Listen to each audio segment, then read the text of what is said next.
In this video, I'm going to talk about one of the game mechanic elements that have been with Palladium rule system since the very start, and a component that I think is vastly underrated and underutilized in modern gaming: structural damage capacity, or SDC for short. Why is it there, and why do I think it really works well?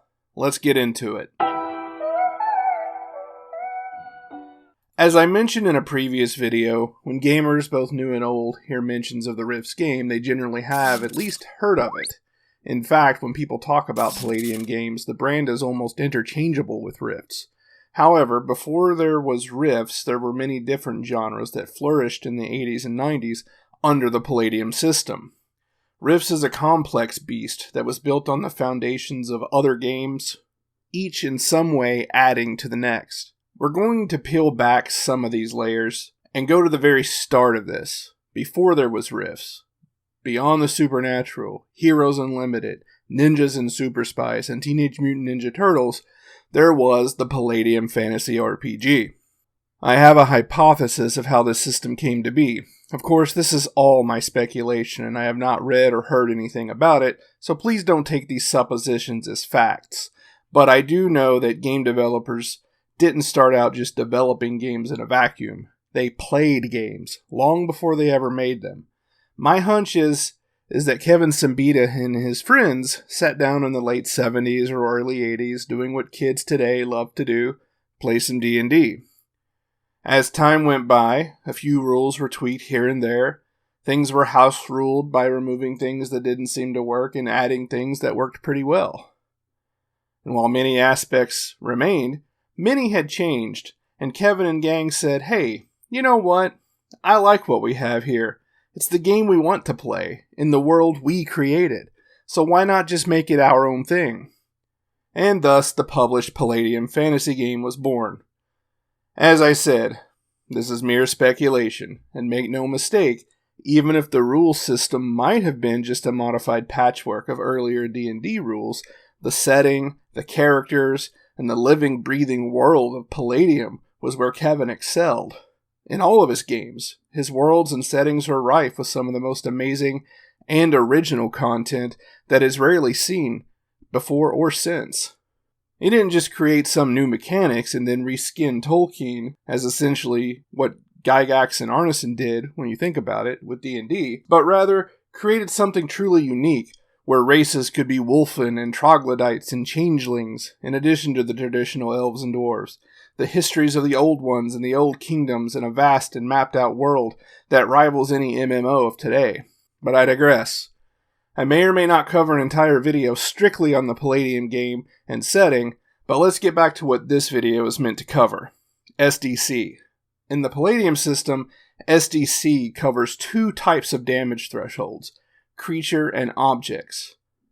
Objects only have SDC, and can take damage like anything or anyone else. You simply attack it and roll damage to deplete the SDC. When the SDC reaches 0, the object is destroyed. That's not to say it's in mint condition throughout. If you're chopping a door down with an axe, you may not be able to bust it open yet, but you can see through the cracks and splinters and holes your axe left.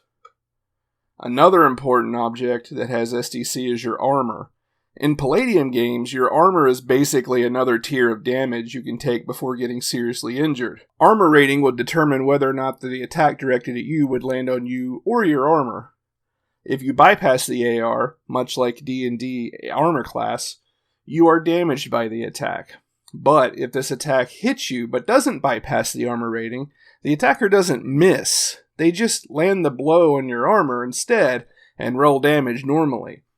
When the armor's total SDC is depleted, it no longer protects you at all, and the subsequent damage is done directly to your SDC. And when that SDC is gone, directly to your hit points. One of the things that people still argue about in modern gaming regarding 5th edition D&D is how hit points even work. Some say it's just an abstraction of your stamina and durability and skill rather than actual life-threatening damage. Others say you slowly take a few hits here and there, but nothing is truly fatal until that last blow. And obviously this is something that has been omnipresent in D&D since the start. But when Palladium game was introduced, Kevin had another idea about hit points could be measured. He implemented rules that gives characters both hit points, which does absolutely represent life-threatening damage, and a more by-the-seat-of-your-pants action movie-style damage threshold that lets characters shrug off mere inconveniences with a few scrapes and bruises, that allows them to brawl or duel but get back up, wipe the blood off their mouth, and keep going, and that's how the SDC component works. Here's the example in the Palladium game rules. The damage is first subtracted from his or her SDC points. SDC damage is painful but not deadly. It's like the old movies where John Wayne gets shot, punches it out with 3 desperados, and when it's all over, dusts himself off and says, "Aw shucks, man, it's only a scratch." I think the way it works is pretty cool. You get a lot of SDC on most of your characters, but hit points are usually a pretty small amount. This serves 2 purposes. 1, it's an indicator that when your SDC is depleted and you're getting into your hit point damage, it might be time to retreat. And 2, there are also some optional rules that allow more chronic problems when you get severely injured, like broken bones, head injuries, weakened immune systems. Nothing really permanent, but it offers a degree of recovery period where your character may not be at its best. And that's something I really like about this system.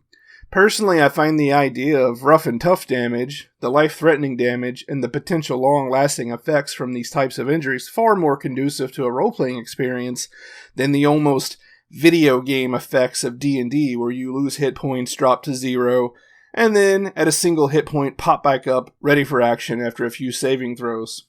Another thing that adds to the role-playing experience, in my opinion, is the way armor can be destroyed by getting hit just as easily as you can. This forces you to make tactical decisions with your characters, because there can be consequences to just blundering into a fight that go beyond avoiding hits just because you have a high AC, like in D&D. You are always thinking about things like, how long will my armor last? How many hits can it take? What will happen to me when it breaks? And how much will it cost to fix or replace it? There's also a lot of flexibility in the Palladium system that allows game masters to make judgment calls in case-by-case situations. Going back to the video game application of hit points in D&D, I often see debates on whether or not you can sneak up behind a guard and shiv them in the back, or hold your blade at someone's throat as they sleep and kill them before they even wake up. There are certain circumstances this can happen, like with a coup de grace or some other method, but inevitably some player somewhere will want to sneak up behind the guard and basically one-shot him in the back or in the throat, and the GM might say, well, they can try, or as many do, they'll refer to the explicit rules in a book, tell them to roll damage and subtract from hit points. So you get into these very anticlimactic situations where you get a good hit, roll your sneak attack damage, maybe do 20 points of damage, alright! Except the guard has 50 hit points, and all of a sudden he comes at you like nothing ever happened. But in the Palladium system, there are certain situations that will bypass SDC directly and do damage directly to your hit points. Generally, these are magic, psionic, or poison-based attacks. Or in the case of vampires, their bites will damage characters directly to their hit points by literally sucking the life out of them. Obviously, in any system, the game master can make rules calls and allow players to do interesting things. But one of the things I like in the Palladium system is it's kind of designed to do that. And I think while that might be off-putting to a lot of people, especially more modern gamers, to me it's an advantage because it lets you apply these rules to specific or certain situations. So while this might be considered a form of house ruling, I would say to a player, sure, you can sneak up behind the guard and slit his throat, do your damage directly to his hit points. There's a good chance he might kill the guard in one hit, and there's a chance he might not. But now at least the guard has his hit points almost depleted, completely, and if his throat is cut, he won't be yelling for help anytime soon. I might even decide that since his hit points were directly compromised, he'd be losing 1 per round while he bleeds out during the fight. Sure, the battle is deducting from his S.D.C. now that he's aware of it and in combat, but the near-fatal blow would have still had consequences. Like I said, this is probably getting into house rule territory, and I'm generally trying to avoid that in these videos unless it's specifically designed to showcase some homebrew creations. But I just wanted to give an example of how I think SDC and hit points can interact in ways that aren't necessarily available in other systems. Interestingly enough, one modern system does utilize a similar mechanic, one that was clearly inspired by SDC in combat, Starfinder. In Starfinder, Paizo took a lot of things from several games like D&D 5th edition, but also with the system having two types of damage, stamina and hit points. It's clear that Palladium was definitely in mind when creating that system, in much the same way players will lose their stamina first, then HP. That's not to say that this is a perfect system, and while I always feel optimistic about what the Palladium system can do, and I try to sideline the things that don't always make sense, I think the S.D.C feature was a really good mechanic in this game.